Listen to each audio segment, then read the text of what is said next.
بسم اللہ الرحمن الرحیم الحمدللہ رب العالمین والصلاة والسلام علی رسولہ النبی الکریم وعلی آلہ واصحابہ اجمعین اما بعد۔ ناظرین و سامعین السلام علیکم ورحمۃ اللہ وبرکاتہ۔ ناظرین، اس وقت وطن عزیز پاکستان میں جو صورتحال ہے، ایک طرف رمضان المبارک کی آمد ہے۔ بدقسمتی یہ ہے کہ ہمارے ہاں ہر چیز کے اوپر ہم نے سیاست شروع کر دی ہے، یا ہر چیز میں ہمارے پاس یہ ایک موقع آ گیا ہے کہ ہم جس طرح چاہیں، جسے چاہیں، جہاں چاہیں اس کو رگیت دیں۔ رمضان المبارک کا اعلان تاخیر سے ہوا، لیکن دوسرے دن کا چاند جب دیکھا گیا تو اس سے یہ بات واضح ہو گئی کہ جو رؤیت ہلال کمیٹی نے اعلان کیا وہ درست تھا، لیکن اس پر بھی تبصرے جاری ہیں۔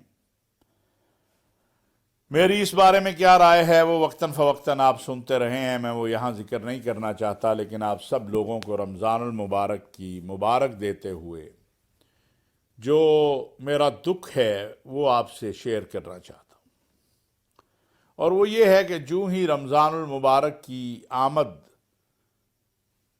ہوئی ہے، مہنگائی اپنے عروج پہ چلی گئی ہے۔ یہ ہمارے ذخیرہ اندوز اور ہمارے جو تاجر بھائی ہیں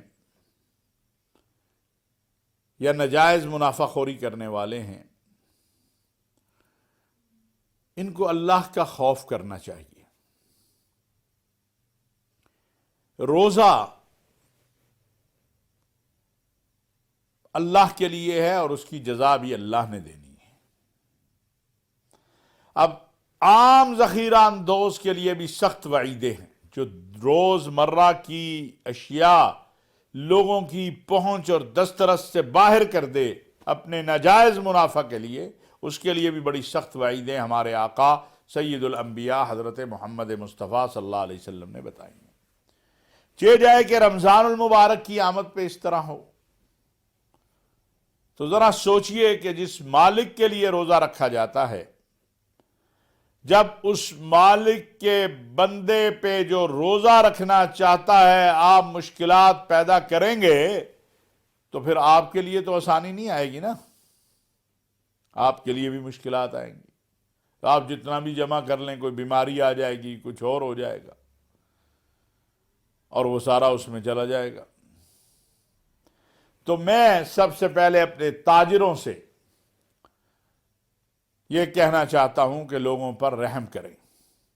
ماشاءاللہ ایک بہت اچھی روایت ہم نے دیکھی ہے جو اس سال پاکستان میں، ویسے تو دوسرے ممالک میں پہلے بھی ہے، کہ کچھ بڑے بزنس مین اور کچھ چھوٹے نوجوان، انہوں نے بجائے اس کے کہ وہ بھکاری بنائیں قوم کو، انہوں نے کیا یہ ہے کہ اپنی طرف سے کچھ پیسے ڈال کے نو پرافٹ نو لاس کے اوپر چیزوں کو بیچنا شروع کیا ہے۔ اس کے دو فائدے ہو رہے ہیں۔ ایک تو غریب آدمی بھکاری بننے کی بجائے وہ اپنی عزت نفس کو بحال کرتے ہوئے جا کے چیز خرید رہا ہے، اور دوسرا مہنگائی جو ہے اس کے حوالے سے بھی یہ بات پتہ چل رہی ہے کہ یہ جو مصنوعی مہنگائی کرنے والے ہیں، اگر یہ اللہ کا خوف کریں تو یہ سستی چیزیں دے سکتے ہیں۔ تو پہلی گزارش تو میری تاجروں سے ہے کہ خدا کا واسطہ ہے اس طرف توجہ کریں۔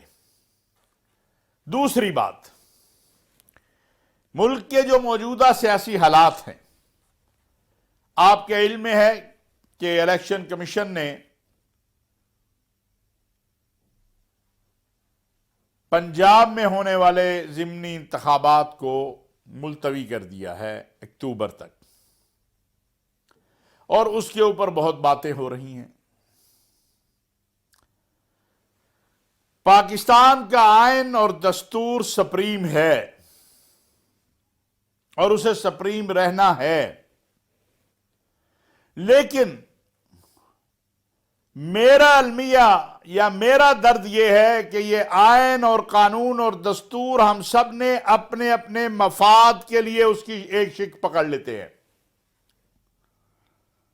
میرا بہت دنوں سے، بلکہ جب سے یہ معاملہ چلا ہے، موقف یہ ہے کہ ہماری سیاسی قیادت کو، مذہبی قیادت کو آپس میں مل بیٹھ کے معاملات کو حل کرنا چاہیے۔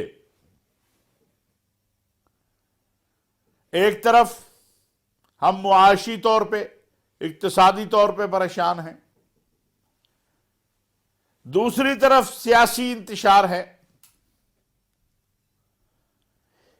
ایک دوسرے کو گراتے گراتے ہم کہاں تک چلے جائیں گے اس کا کوئی مستقبل نظر نہیں آ رہا ہے۔ اگر حکومت کی طرف سے مذاکرات کی دعوت دی جاتی ہے تو اس پر شرائط رکھی جاتی ہیں۔ چاہیے تو یہ ہے کہ تحریک انصاف کی قیادت اور حکومت کے ذمہ داران آپس میں بیٹھ جائیں اور کوئی ایسی تاریخ طے کر لیں کہ جس میں صوبائی اور قومی اسمبلی دونوں کے انتخابات ایک ہی دن میں ہو جائے۔ کیوں؟ وہ اس لیے کہ اگر یہ اس طرح انتخابات ہوتے ہیں، میں اس کا دو نقشہ آپ کے سامنے رکھتا ہوں۔ اگر عمران خان صاحب کی جماعت ہار جاتی ہے تو وہ کہیں گے جی مرکز میں بھی ان کی حکومت تھی اور صوبوں میں بھی ان سے نگران حکومتیں جو تھی وہ ان کی تائید یافتہ تھی، یا جس طرح ان کا اعتراض ہے۔ اور اگر وہ جیت جاتے ہیں تو اس ملک کے اندر ایک نعرے بازی ہمارے ہاں موجود ہے ہارنے والے کی، وہ کہہ دیں گے کہ فلاں نے جتا دیا، فلاں نے ہرا دیا، اور یہ کبھی بھی قابل قبول نہیں رہے گا۔ جو موجودہ صورتحال ہے اس میں کبھی بھی قابل قبول عمل نہیں رہے گا کہ کون جیتا اور کون ہارا۔ اس لیے آج جب ہم یوم پاکستان منا کر آگے بڑھنا چاہتے ہیں، 75 سال کا پاکستان ہو گیا ہے، اس یوم پاکستان کے اوپر ہمیں ایک تجدید عہد کرنا ہے، اور وہ تجدید عہد یہ ہے کہ ہم نے پاکستان کو ایک مضبوط پاکستان بنانا ہے، ایک خوشحال پاکستان بنانا ہے، ایک اتحاد اور وحدت والا پاکستان بنانا ہے۔ ہم نے پاکستان کو کمزور کرنے والی قوتوں کو روکنا ہے۔ آج آپ دیکھیے آپ کے سلامتی کے اداروں اور افواج پاکستان اور اس کی قیادت کے خلاف کیا کچھ پراپیگنڈا کیا جا رہا ہے، اور باہر بیٹھی دنیا کیا کچھ کر رہی ہے۔ کیوں؟ پاکستان دشمن قوتیں یہ چاہتی ہیں کہ کسی نہ کسی طریقے سے پاکستان میں انارکی کی فضا رہے۔ معاشی طور پر دنیا کے ممالک معاہدات کر رہے ہیں۔ آپ اگر گزشتہ چند ماہ میں دیکھیں تو بہت بڑی بڑی تبدیلیاں آئی ہیں۔ چین کے صدر جا کے عالم عرب میں، سعودی عرب میں جاتے ہیں، سعودی ولی عہد امیر محمد بن سلمان کی دعوت پر، اور عرب ممالک کے ساتھ کتنے معاہدے ان کے ہوئے ہیں۔ پھر چین سعودی عرب اور ایران کے درمیان جو ہے معاہدہ کروا رہا ہے۔ ابھی چین کے صدر جو ہیں وہ روس گئے ہیں، اور توقع کی جا رہی ہے کہ جو سعودی وزیر خارجہ یوکرائن گئے تھے، اور ابھی چین کے صدر روس گئے ہیں، اور پھر سعودی وزیر خارجہ جو ہے وہ گئے تھے روس، تو اس کے نتیجے کے اندر وہاں بھی کوئی امن کی بات ہو رہی ہے۔ اس سارے عمل میں پاکستان جو دنیا اسلام کی ایٹمی قوت ہے، ہم ایک مضبوط فوج اور قوم رکھتے ہیں، ہم کہاں کھڑے ہیں؟ پھر عجیب بات ہے کہ باہر سے کوئی سینیٹر، کوئی سابق کا انوائے، کوئی کچھ، وہ پاکستان کے حالات پہ تبصرے کرتے ہیں، پاکستان کو دھمکیاں دیتے ہیں، پاکستان کے مسائل کے اوپر بات کرتے ہیں، وہ زلمے خلیل زاد ہو یا اور کوئی. ان کو کس نے یہ اختیار دیا ہے کہ میرے وطن کے حوالے سے وہ اس طرح کی باتیں کریں؟ تمام تر اختلافات کے باوجود تحریک انصاف اور حکومت کے درمیان یہ جو تنازع ہے، یہ ہم ہی نے حل کرنا ہے. ہم ہی ٹیبل پہ بیٹھیں گے. جنگوں کے بعد بھی ابھی یہ طالبان اور امریکہ اور نیٹو کی کتنی لمبی جنگ ہوئی، آخر کیا ہوا؟ مذاکرات. ہماری تو ایسی کوئی جنگ نہیں ہے، نہ ایسی اللہ کرے کبھی نفرت پیدا ہو. یہ جو نفرتیں پیدا کرنے والے ہیں، یہ نہ پی ٹی آئی کے خیر خواہ ہیں نہ حکومت کے خیر خواہ ہیں. ہم ایک قوم ہیں، یہ ہمارے بچے ہیں بیچارے. سیاسی کارکنوں کو اپنے لیڈر سے محبت ہوتی ہے، جذباتی محبت بھی ہوتی ہے، لیکن یہ کوئی انڈین یا اسرائیلی تو نہیں ہے. اسی طرح یہ ہماری پولیس ہے، سلامتی کے ادارے ہیں، یہ بھی تو ہمارے ہیں. تو ہمیں اپنی اناؤں کو قربان کرنا ہوگا. رمضان المبارک آ گیا، ہماری قیادت آگے بڑھے. دور جاہلیت میں ان مہینوں میں جنگ و جدل اور لڑائیاں بند ہو جاتی تھی. اب تو اسلام آ چکا ہے اور ہم اسلام کے ماننے والے ہیں. یہ سلامتی کا دین ہے، محبت کا دین ہے، رواداری کا دین ہے، اور ہم سب یہ لا الہ الا اللہ محمد الرسول اللہ پڑھنے والے ہیں. ہم سب یہ مانتے ہیں کہ رسول اللہ صلی اللہ علیہ وسلم کا یہ فرمان ہے کہ مسلمان وہ ہے جس کی زبان اور ہاتھ سے دوسرا انسان محفوظ رہے. تو پھر کیوں نہیں ہم آگے بڑھتے اور آگے بڑھ کے جو ہے وہ کوشش کرتے کہ معاملات کی اصلاح کریں. یوم پاکستان ہے، رمضان ہے، اپنی اناؤں کو قربان کریں، اپنے بچوں کو دیکھیں. بہت سارے مسائل ہیں اس وقت، اس میں ایک معاشرتی مسئلہ جو انتہا پسندی کا ہے، جو شدت پسندی کا ہے، اس کی طرف بھی توجہ دینے کی ضرورت ہے. اس کی طرف ہماری توجہ ہی نہیں ہے، اس کی طرف بھی دیکھنے کی ضرورت ہے. بڑھتی ہوئی آبادی ہے، اس کی طرف بھی ہمیں توجہ دینی چاہیے. اور پھر یہ جو گزشتہ چند دنوں میں ہم نے دیکھا زمان پارک میں اور اسلام آباد میں، یہ تو کسی بھی صورت قابل قبول نہیں ہے. کیسے کسی کو اختیار دے دیا جائے کہ وہ ڈنڈا اٹھا لے اور اپنی ہی پولیس کے سر پھاڑ دے، اپنے ہی لوگوں کو اوپر پتھراؤ کر دے.